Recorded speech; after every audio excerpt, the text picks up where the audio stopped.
Hey there folks, welcome to Spectrum Pulse. We talk about music, movies, art and culture, and it's Billboard Breakdown.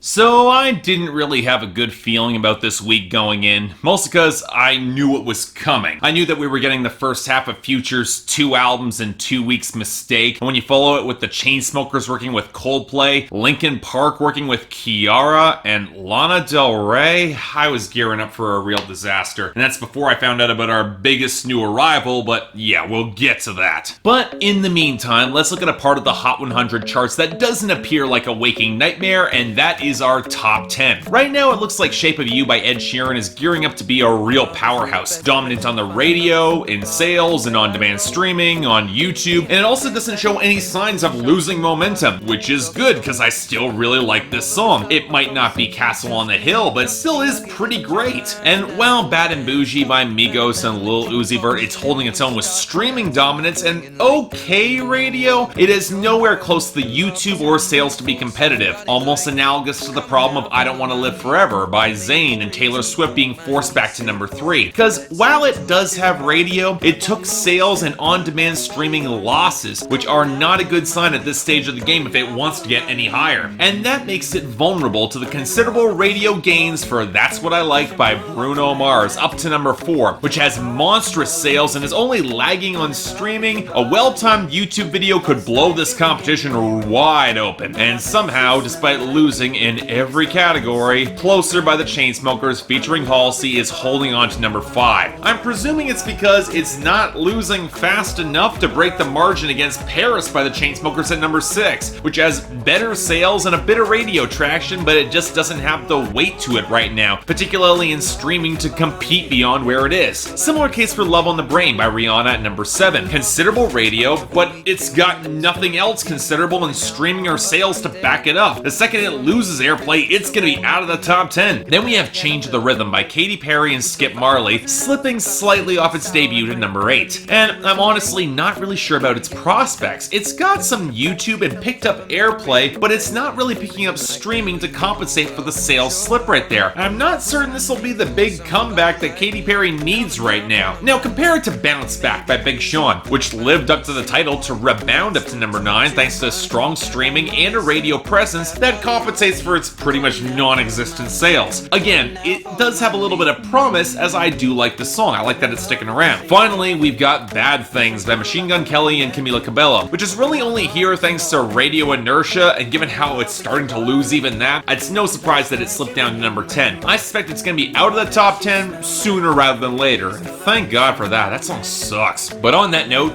our losers and dropouts. A few big ones in the latter category, of which I'm not really complaining, like Starving by Haley Steinfeld, Gray, and Zed, along with Juju on That Beat by Zayn McCall and Zay Hilfiger. I'm not exactly complaining, these are gone. Sure, at the same time we lost Wanna Be That Song by Brett Eldridge and sadly Redbone by Childish Gambino, but I didn't exactly have high expectations for either song. They were gonna get much bigger, good or bad. But it's our losses that are much more considerable in number, so let's start off with the broad side that country took this week. Sober Saturday Night by Chris Young and Vince Gill to 61. Star of the Show by Thomas Rhett to 75. A Guy with a Girl by Blake Shelton to 79. Seeing Red by Dustin Lynch, In Case You Didn't Know by Brett Young to 92. A lot of these songs seem to be losing hard before their time, and I suspect that in most cases it's because of Pandora streaming, of which I've discovered recently it actually has a sunset condition at 16 weeks to rotate songs out, not 20 weeks like the Billboard Hot 100. And guess which genre primarily uses Pandora for its streaming, and where songs might be released for months before charting on the Hot 100. And then we have our set of losses that are just due to album release fatigue, like Moves by Big Sean down to 63, or Slippery by Migos to 92, or No Favors by Big Sean and Eminem to 97. I'm surprised it lasted that long. Then we have the slowdown after the Grammys that hit The Fighter by Keith Urban and Carrie Underwood, which I didn't group with the rest of the country songs because it is not a country song. Hell, Million Reasons by Lady Gaga sliding to 30 has more claim to that genre. Then we have the longer running songs that are making their expected exit, like Side to Side by Ariana Ariana Grande, Nicki Minaj to 34, or Broccoli by Drum featuring Lil Yachty to 47, and This Town by Niall Horan down to 48, the last of which might have just enough points to land on the year-end list for 2017, which, yeah, that is promising. Although for John Legend's Love Me Now slipping to 69, it might not be so lucky. And sadly, that also might be the case for Castle on the Hill by Ed Sheeran, which also slipped down to 66. Now finally, we got crap that is thankfully losing a lot of momentum. In other words, guys my age, Hey Violet, thank God for that. I want to see it gone. Unfortunately, I'm also a fair bit more skeptical about our returning entries and our gains here. Sure, Reminder by The Weeknd isn't a bad tune back to 77, but bringing back that offensive atrocity that is Callum Scott's cover of Dancing on My Own to 93, not a good trade-off. Similar case for our gains. Yes, I am very happy that It Ain't Me by Kygo and Selena Gomez picked up big to number 12. It's probably gonna crack the top 10 soon. And I'll even mostly support Rolex by Io and Tio off its debut to 68. But the cost of that? Cold by Maroon 5 and Future went to 23. Hurricane by Luke Combs rose up to 82. And somehow, maintaining momentum, we have Swang by Ray Shrimmer up to 35, of which there is no significant explanation and only a whole lot of swearing that can adequately describe my feelings towards that song here. But okay, let's aim to keep a modicum of maturity and dignity on this show and jump into our new arrivals, starting off with number 99, Zoom by Future. Trapping, switch the spots when you're running hot. Feet on the gas, trapping them bags. Run up a sack and double it back. Shawty got miles on. I'm about to spaz in it. I ran it up fast, don't I ran it up fast. I ran it up fast. I ran it up fast. I ran it up fast. I ran it up fast. So okay, I've already touched on this a little bit on Twitter, but I have to ask the same question I always ask when I see artists with hit and miss records of quality drop 2 albums in a year. Why not just one? Just bring all the good songs together. It happened with Rick Ross back in 2014, and he at least had the good sense to space things out, whereas who the hell wants over 2 hours of Future songs in the space of a week, especially on the first disc when he didn't bring any features? Well, anyway, here's this, the first new entry here, where apparently between all the bragging, he's taking shots at artists trying to sound like him, and I'm sorry, Ghostface already did this in his video 2 years ago. Your overdone skit at the end of the record doesn't excuse the fact that Designer still got that number 1 that you still don't have. But I don't even see the joke here. It's not like Future doesn't make stupid trilling noises himself, or brag about expensive cars and your standard empty luxury rap in between flubbing rhymes, and for as much as he clearly loathes his competition, he mentioned no names, nor dropped any sort of considerable disses to knock them back. So this song just feels kinda weak in my books, not helped by the off-key, breathy flute noise that tries to be a melody against your standard trap percussion and hollow keys. It really does not sound good. In other words, boring, forgettable, really kind of awful in its execution, and I expect to be saying that a lot over the next 10 minutes, so strap in. And speaking of Future, number 91, Super Trapper by Future. Bought my bitch a brand new Rollie and she still ain't happy. Got that Cartier with diamonds and I'm laughing at you. 911 turbo boys cause I'm a super trapper. Jump through those out the trenches but I'm big and battle. I can't never go back broken, that what really matters. Tryna sabotage my crew, boy, you a swagger jacker. 911 turbo boys cause I'm a super trapper. So I have to ask, what exactly makes someone a super trapper? Does it involve flubbing even more rhymes on your standard luxury rap, bragging about cars and jewelry, along with bizarre lines like all these exotic bitches got me look like a racist? I will say the production here is a bit better with the deeper ominous keys as the mix ebbs against the rougher bass beat and sharper hi-hats, but the only interesting idea here is Future saying that he faked it until he made it too, obviously. And yeah, sure, you might be rich, but it's not like anyone is gonna remember any of this in a month. You're not really making it for me here. I'll say that this is vaguely tolerable if you don't pay attention to how little Future cares about rhyming, but since I kind of do care about little things like that, yeah, no, doesn't do it for me. Pass. Number 56, Something Like This by the Chainsmokers and Coldplay. Oh, I want something just like this.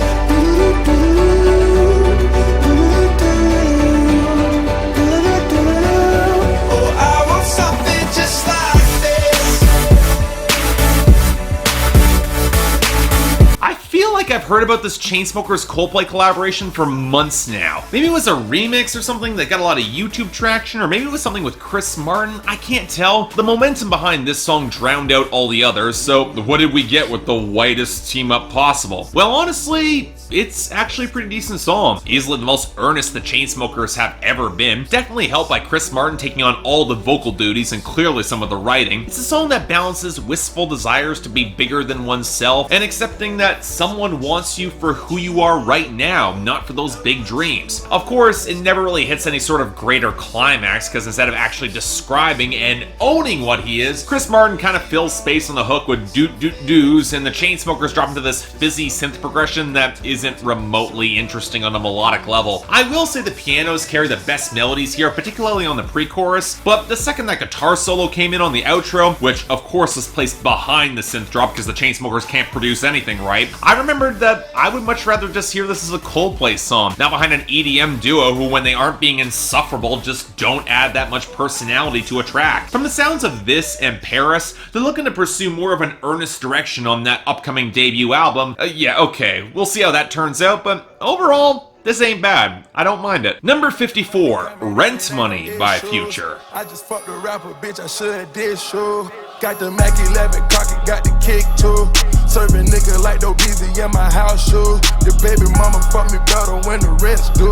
I just fucked a rapper, bitch, I should did shoot. She sucked my dick, she came home, I bet she kiss you. Okay, here's the main premise of the song. Apparently, your girl fucks Future better when she needs rent money. And yeah, that's the sort of antagonism that sets the tone for the entire song, and leaves me wondering why the hell anyone wants to listen to a song where Future is explicitly talking down to you, his audience. And the ridiculous thing is that it's about the only part of the song where Future stays on topic, because from there he wanders off to luxury rap bragging, flubbing even more rhymes. He's really getting sloppy at this point, and vague comparisons to real-life gangsters to which Future's auto-tuned, half-shouting delivery can't remotely compare. And when you compare it with a skittering trap beat, bells, and symphonic vocals that sound like a stab at what Meek Mill, of all people, have done better in the past, it reeks like of an attempt to make a bombastic trap anthem that hauls in more weight than it can realistically back up. In other words, while it's a bit better than Zoom, that's not saying much, and more often than not, I would probably skip it. Number 52, Heavy by Linkin Park featuring Kiiara. Why is everything so heavy? Holding on to so much more than I can carry. I keep dragging around what's bringing me down. If I just let go, I'd be set free. Holding on. Why is everything so heavy? Now, I'm sure a lot of fans of my show have already seen John over at ARTV's reaction to this song. His righteous fury that after singles from The Hunting Party couldn't cross over in 2014, Linkin Park felt the need to pull in one of the most disposable and bland and awful pop acts in recent memory to cross over. What I think depresses me more is that it kind of worked. This is Linkin Park's biggest single since Burn It Down, and it's as blatant of a pop sellout as you'll possibly get, with another rock swell and weight in the guitars that could make Linkin Park actually interesting instead of this glassy, desaturated, percussion-driven song that really sounds like so much else in modern pop radio. And yeah, I get evolving with the times, but there's two big problems with that. One, by compromising all the genuine rage and angst that made Chester Bennington an interesting performer or give the instrumentation and production unique personality, it's far more likely your material will just be forgotten than the rest of the slurry. And two, not a well-written song. The first obvious flubbed rhyme in the first verse aside, unnecessary does not rhyme with panic. This is a song looking to explore how holding on to anguish can be a weight in and of itself, which is promising, but is then compromised by Kiara's verse, where she implies that the internal focus isn't her fault because people just keep following around her. And you know what? That could potentially work on a meta level if a member of Linkin Park delivered that line given the band's history, but Kiara's bland, self-focused delivery makes it come across as deflecting and really kind of insufferable. In other words, let's call it like this is. The song sucks because Linkin Park sacrificed good writing and production to get a hit. Let's do the good thing and ensure that it does not get any higher. Make that sort of heaviness really sink in. Number 49, Mask Off by Future.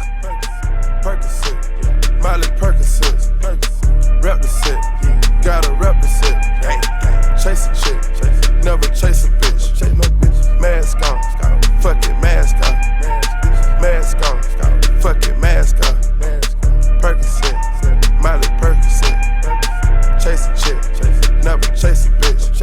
Okay, honest question. Does Future's fan base and audience actually go to him for insight and vulnerability? Because while I actually kind of like the Tommy Butler sample and the melody that anchors his song, it's utterly squandered by Future not having anything to really say against it, especially considering this was considered the song where he was taking the mask off to say something real to the audience. He mentions food stamps and how he would drive anything back before he had money, but that's 2 lines on a track otherwise filled with references to Percocets, Molly, and all the more empty luxury rap. And if you know anything about Future's backstory, you know that all the purple drank bragging, that was all for show anyways. He doesn't really drink that much codeine, people. In other words, it wastes a really good sample and groove against an artist who has no interesting or insightful stories to tell, which might as well be Future's MO at this point. Next, number 46, Draco by Future. Hunters on hunters got a good batch.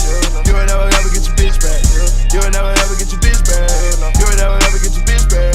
You ain't never ever get your bitch back. You ain't never ever get your bitch back. So this is the last Future song in the Hot 100 that I'm covering this week, and outside the drippy synth line against your standard trap beat, I fail to see what makes this so interesting in comparison with any other Future song I covered. Once again, he's taking Your Girl and saying how you're never gonna get her back. I thought it went against his standard operating procedure of taking Your Girl and then discarding her. You can't have her back now? And from there, he's bragging about a gun that's barely even referenced across the rest of the song that apparently got popular because of Soulja Boy. And beyond the obvious lazy rhyming on the first verse, which I think bothers me more about these Future songs, is his vocal tone. He's pitching himself into a slightly higher register than he did on Dirty Sprite 2 or What a Time to Be Alive, and as such, he doesn't nearly have the same presence or menace. I like his lower range. Granted, this is a more triumphant, celebratory song courtesy of the delivery and the major tones in the keys. I can almost see the appeal, except this is Future, and you have to listen to what he says. Anyway, I guarantee that I will forget all this, let alone anything Future actually says, so okay, let's move on. Number 44, Love by Lana Del Rey.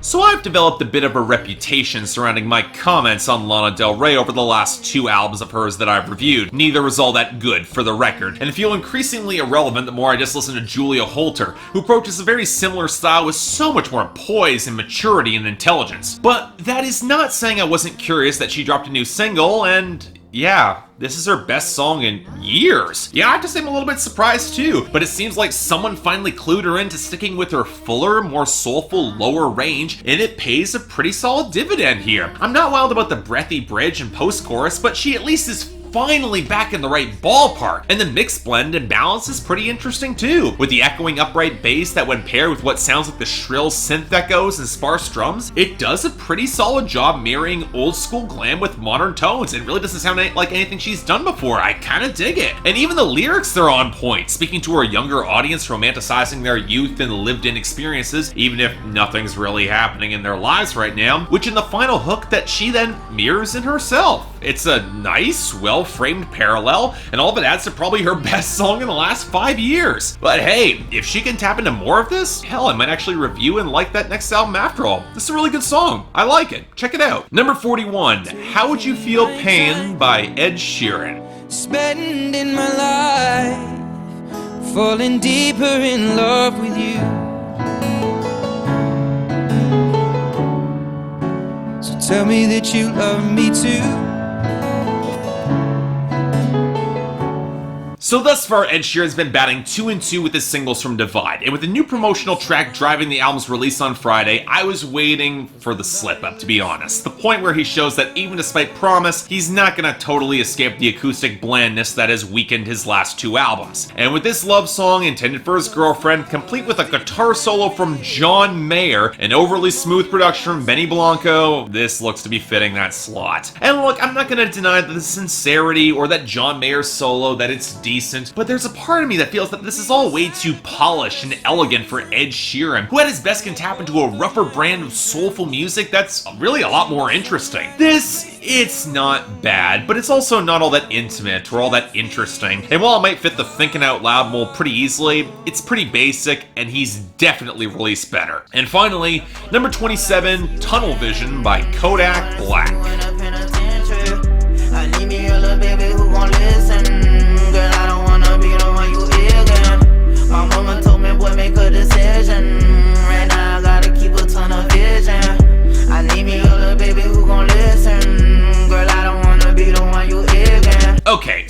described Kodak Black's song last week, I said I wasn't really against him making more political material, but that there are very different rappers that I go to in order to hear that style of hip-hop. Hell, I left out in that comment that the only reason that song kinda got popular because he included the Cash Me Outside girl in his music video. Well, it looks like he might have tapped into something there, because when his newest music video targeted the KKK and made some none too subtle allusions to Donald Trump in a negative light, and somehow this song's debut was even bigger, well, I'm not surprised. I'm only surprised that it took this long for this sort of provocation in this vein to start making headway on the charts. And yet, it feels like an inverted version of what he did with this last single, because not only is this song far less political, it's barely got any connective tissue to its subjects at all. It's mostly a load of bragging on the verses that comes complete with a Lil Wayne-esque poop joke, and when you pair it with Kodak Black's already clumsy and pretty basic flow, and another flute playing off a Southside and Metro Boomin team-up beat, it's somehow even more generic. The majority of this track is an extended hook about focusing on his goals and going into tunnel vision and not landing in jail, which seems like it cross purposes there, but it's not anything that we're getting any details or anything all that distinct or interesting to his story. No, sorry, I'll give actual credit when the content is here, but this is generic mediocrity in hip-hop and about what I would expect from Kodak Black. In other words, skip it. So yeah, not a good week by any metric, to the point where picking out the worst songs becomes a bit of a challenge. I think in terms of sheer incompetence, Zoom by Future wins is an utter failure of a diss track with the worst instrumental, but Heavy by Linkin Park and Kiiara is getting the dishonorable mention out of sheer disappointment. Linkin Park is so much better than this. As for the best, you know, credit will be given where it's due. Lana Del Rey's Love is getting best of the week, as it showcases a change in direction, scope, and framing that really is a cut above what she's been delivering for the past 5 years. And for another surprise, something like this by the Chainsmokers and Coldplay is getting the honorable mention. Look, it's not a great song by any stretch. Most weeks it wouldn't get this spot, but that ending guitar solo, it made up for a lot. Next week though, if anything, I expect more Future. He brought in guest stars like The Weeknd and Rihanna for additional attention. Those songs will probably end up crossing over, but we'll see if something can be salvaged. But until then, I'm Mark, you're watching Billboard Breakdown on Spectrum Pulse, and I'll see you next time.